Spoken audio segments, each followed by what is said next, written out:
Bonjour à tous. Oui, alors j'ai le sentiment quand même que la prestation, en tout cas l'intervention radio pour ce type de sujet, en tout cas celle qui vient maintenant, était quand même plus adaptée que la vidéo qui m'aurait quand même un peu plus exposé visuellement.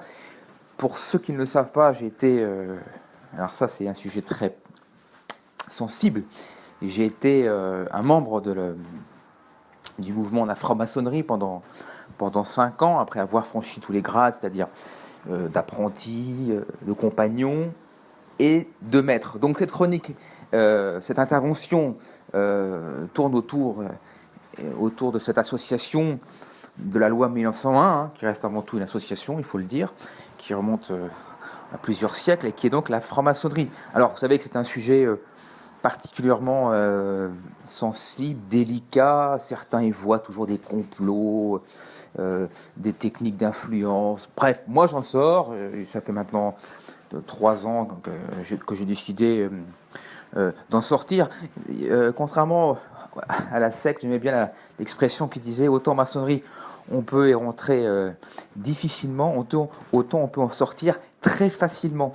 Et je trouve que ce que j'ai vécu a été effectivement la preuve évidente que on est loin des mouvements sectaires que beaucoup de personnes peuvent vouloir décrire parce que d'une part, ils ne l'ont pas vécu, ils ne l'ont pas intégré, donc ils parlent de choses qu'ils ne connaissent pas, qu'ils ne savent pas. Moi, je l'ai vécu dans l'intérieur, à l'intérieur, pour beaucoup de raisons, déjà personnelles, puisque certains membres de ma famille en relevé, y étaient, donc forcément, j'ai été depuis tout petit un peu sensibilisé, ou un petit peu...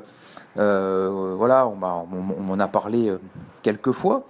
Et puis, à l'âge de 30 ans, on m'a abordé quelqu'un qui estimait que je présentais pas mal de caractéristiques, alors à la fois souvent psychiques, des valeurs notamment, centrées sur valeurs humanistes, des valeurs de partage, d'élévation spirituelle ou de perfectionnement moral. Hein. On dit souvent que la franc-maçonnerie est une école du perfectionnement moral et de l'école du symbole, où tout est symbole. Donc un jour, donc, je suis allé, et ce qu'on appelle une loge blanche. Loge blanche, vous savez, c'est un peu comme des portes ouvertes pour une grande école. Vous y allez avec un de vos pas parrains, mais en tout cas quelqu'un qui est membre, et puis vous assistez à des loges blanches ouvertes qui vous permettent bien d'entrevoir un peu, de sentir comme un échantillon finalement un peu l'ambiance, l'atmosphère, et puis quelques principes de base, sans vous révéler bien entendu toute la vérité et tous les détails qui comportent, qui correspondent à cette aventure humaine, parce que c'est une aventure humaine et collaborative. Donc j'étais allé il y a 30 ans, puis finalement, au fond de moi, j'étais un petit peu jeune. J'ai préféré un petit peu repousser mon adhésion. Et c'est à 35 ans que j'ai voulu effectivement y aller, parce que j'avais besoin de m'enrichir personnellement, mentalement, moralement, humainement, artistiquement, parce que je trouve qu'il y a quand même aussi beaucoup en maçonnerie, il y a d'éléments, il y a beaucoup d'occasions de comprendre la force et la puissance des symboles. Vous savez qu'on parle souvent de la pierre brute, travailler sur la pierre brute, ce que ça signifie, et autres découverte de ce genre. Alors la maçonnerie, effectivement, donc, comme je vous le dis, donc c'est une école, une association qui réunit un ensemble souvent d'hommes. Alors c'est vrai que souvent c'est des gens qui sont quand même assez, il faut le dire, bon, qui sont quand même favorisés, même si la question souvent qu'on me pose, c'est comment y rentrer. Je crois que j'ai vu des gens y rentrer avec une simple lettre de motivation, qui n'étaient pas forcément des gens qui étaient ministres, ou pas forcément qui étaient pistonnés, ou qui pas forcément qui étaient aidés. Simplement, ils étaient irrésistiblement attirés pour y rentrer, que ce soit le Grand Orient, la Grande Loge nationale de France, le droit humain, que ce soit également loge mixte. Bon, j'ai vu des gens sans réseau, sans parrain, y rentrer aisément parce qu'ils avaient une foi dans cette aventure humaine, une foi de découvrir des gens, de nouvelles personnes, et puis de vivre une aventure, de travailler à son perfectionnement moral. Donc moi, j'ai eu la chance effectivement d'avoir un parrain, ce qui m'a effectivement aidé. Et alors évidemment, j'ai vécu l'ensemble des, des, des passages initiatiques, ce qu'on appelle le passage notamment sous le bandeau, ou même avant, j'ai été reçu par plusieurs inspecteurs qui ont essayé un petit peu de savoir un petit peu moi qui j'étais, ce que j'étais, si je n'étais pas membre du Front National ou si j'étais quelqu'un de dangereux.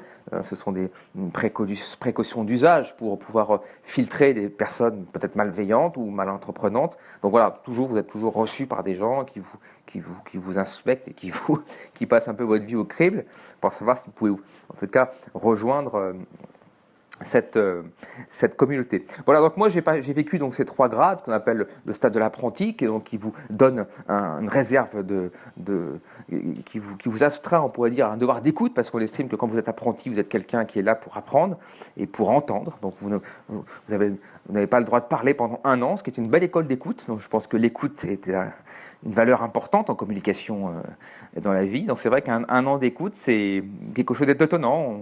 On écoute les gens, les frères parler, évoquer des sujets, des thématiques, notamment leurs planches, les planches qui sont dans des dissertations, sur des sujets comme moi j'ai eu, vraiment, est-ce que l'art est-il une condition du progrès humain?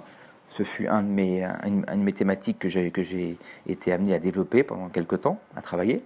Puis après, je suis devenu compagnon. Alors, tout ça entrecoupé effectivement de cérémonies qui sont rentrées dans le détail, hein, bien entendu, parce que je n'ai pas envie de révéler des secrets, mais des cérémonies qui ponctuent le passage à des grades. Voilà, donc j'étais après compagnon, j'étais là plutôt aussi pour guider mes frères apprentis, donc des gens qui venaient à peine d'arriver. Puis après, je suis devenu maître au bout de 5 ans, où là vous êtes censé être le porteur, écoutez, d'une certaine expérience, connaissance du mouvement, et vous prenez des responsabilités qui vous permettent notamment aussi de voyager dans différentes loges. Vous n'êtes pas forcément contraint de rester dans la même loge dans laquelle vous êtes. Moi j'étais au Grand Orient, notamment près de Cadé.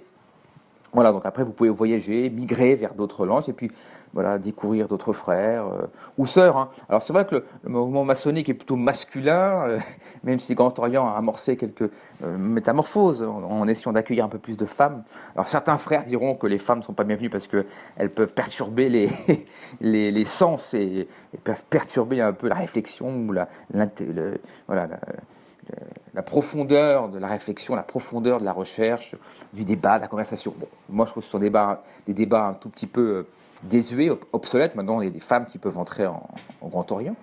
Et je pense que c'est une belle évolution. Donc moi, personnellement, j'en ai gardé un excellent souvenir. Il y a une chose que j'ai beaucoup appréciée en maçonnerie, c'est que c'est le seul endroit où vous pouvez parler sans qu'on vous coupe la parole. Et Dieu sait qu'en France, aujourd'hui, les gens ont tellement besoin, non pas de vous entendre, mais toujours de rebondir ou toujours de vous couper.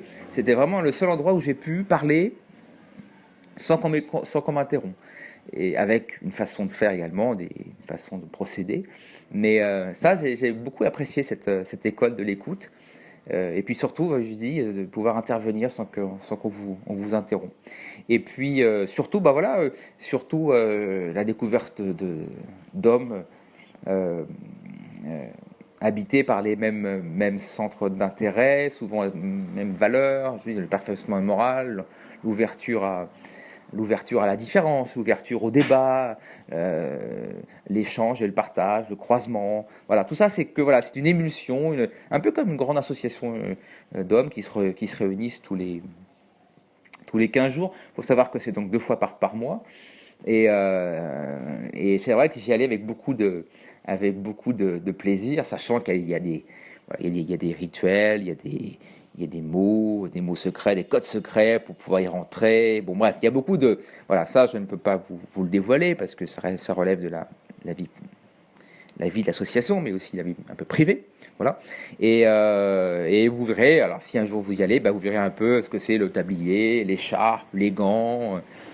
et un peu comme même un militaire, un ensemble de gestes symboliques qui viennent incarner un message et une signification.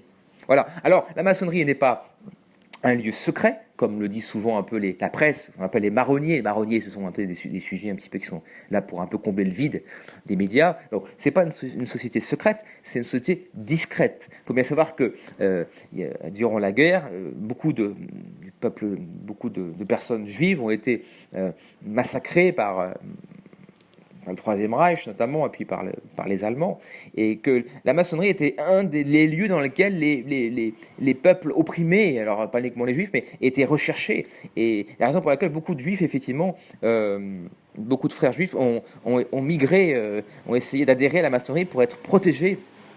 Alors souvent on dit mais oui voilà c'était une société secrète, mais pas du tout. Je crois que la maçonnerie est une association qui se protège, qui est discrète et qui est bienveillante bien entendu avant tout, mais qui a été effectivement aussi beaucoup portée par cette époque où beaucoup de gens étaient massacrés, beaucoup de gens étaient recherchés, pistés, et la maçonnerie était voilà, un lieu de protection.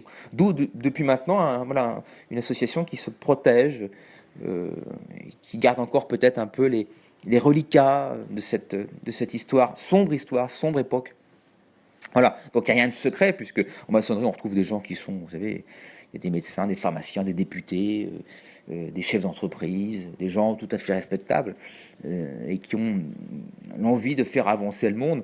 Je me rappelle notamment, me rappeler de Simone Veil, qui était quand même une maçonne, et qui, grâce à elle, a quand même œuvré pour, vous savez, participer à l'élévation de la...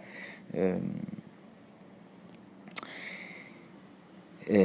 pour je cherche le mot justement à l'instant, pour l'IVG. Voilà, j'ai trouvé le mot pour que les femmes puissent effectivement un jour eh bien ne pas avoir l'enfant qu'elles subissent ou qu'elles ont, et qu'elles puissent avoir un devoir d'avortement. Voilà, j'y arrive, excusez-moi. Voilà. Donc, par exemple, des grands débats de société comme ça, je ne sais pas si les gens le savent, mais il y a beaucoup de sujets, de grands débats de société qui ont été avant tout travaillés en maçonnerie, en loge, et qui après ont émergé un peu euh, pour, pour être votés et appliqués dans la société française. Donc aujourd'hui, je ne sais pas si c'est encore le cas, je le pense, mais je pense quand même que la maçonnerie a beaucoup moins d'influence qu'elle avait à une époque où elle avait un poids, une force de frappe, je crois, beaucoup plus forte qu'aujourd'hui, mais elle reste toujours, je pense, un pilier important, républicain.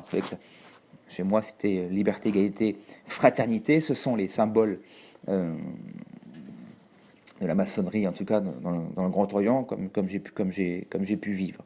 Voilà. Et puis finalement, pour finir, moi j'ai décidé de partir, et comme quoi on peut facilement y partir, avec un petit peu de regret, c'est vrai, parce que j'avais rencontré des frères vraiment passionnants, qui avaient beaucoup de vivacité d'esprit, de réflexion, vraiment des gens joyeux. J'avais plaisir à voir, à rencontrer. Et puis un jour, vous voyez, j'ai un peu traîné la patte, comme on dit. Moi, je suis plutôt un homme passionné. J'ai eu le sentiment d'avoir fait le tour, même si j'aurais pu rester toute ma vie là-bas, hein. Je pense que c'est pas un problème. Voilà. Mais j'ai préféré partir parce que je pense que je suis quelqu'un qui aime me réinventer en permanence, tous les 5 ans notamment. Donc j'avais fait le tour et j'ai préféré, écoutez, déposer mon écharpe et voguer vers d'autres océans. Sachez quand même que la moyenne d'âge est quand même assez âgée. Donc si vous avez 25 ans, bon, c'est un peu jeune, 30 ans encore, pourquoi pas. Mais la moyenne d'âge est assez âgée. Il y a beaucoup de gens qui sont souvent, parfois, même en fin de carrière professionnelle, et qui veulent aussi s'occuper et trouver du temps pour pouvoir garder un peu un peu d'éveil, un peu de contact avec la société civile. Donc voilà, donc je pense que la maçonnerie c'est bien quand vous avez à partir de 30 ans et que vous voulez bien embrasser une nouvelle aventure, une nouvelle découverte de vie. Voilà, donc en tout cas, je garderai un très bon souvenir, loin des clichés qu'on évoque toujours, vous savez, une société, je ne sais pas quoi, d'Illuminati, de gens je sais pas, portés par le secret. Non, non, non, c'est une association, vous savez, républicaine, vous pouvez y rentrer difficilement et vous pouvez en sortir très facilement. Donc c'est pas un problème. Et puis le secret, non, je dirais la discrétion, oui, oui, effectivement, c'est une société effectivement, qui se protège un peu, qui est discrète. Mais et puis quand on y rentre, on en fait tout un pataquès, et puis quand on y rentre, on est un peu surpris parce qu'on s'attendait à des choses un peu plus, peut-être un peu plus dingues, un peu plus folles, et pas du tout. Ça reste extrêmement sobre et extrêmement accessible à tous. Donc vraiment, je me porte vraiment en faux à tout ce que les médias veulent parfois évoquer. Vous savez, c'est un peu comme les gens qui parlent d'un pays qu'ils n'ont jamais visité, hein. Ils sont les grands spécialistes du pays. Alors pourtant, je leur ai dit, mais vous avez jamais mis le pied là-bas? Ils disent non, jamais. Bon, ouais. Et il y a beaucoup de gens quand même qui parlent de sujets qui n'ont jamais finalement visité ni découvert. Donc bon, Voilà, donc ça fait partie aussi un peu des fantasmes, on aime aussi fantasmer, tout ce qui est un peu interdit nous excite. Bref, en tout cas, moi j'en ressors et j'ai passé 5 ans formidables avec des gens formidables. Voilà, c'était Rémi sur la franc-maçonnerie. J'ai essayé un peu d'aborder le sujet un peu pêle-mêle, très rapidement, un peu de manière un peu empirique. Mais si un jour vous vous sentez un peu illuminé par cet appel, par cette envie de vous élever moralement, intellectuellement, eh bien c'est l'occasion d'y aller. Euh, et n'oubliez pas que tout le monde peut y rentrer. Une simple lettre de motivation, que ce soit au Grand Orient ou à la Grande Loge nationale de France, suffit à éveiller les personnes qui vous recevront après. Pas de problème là-dessus. Salut.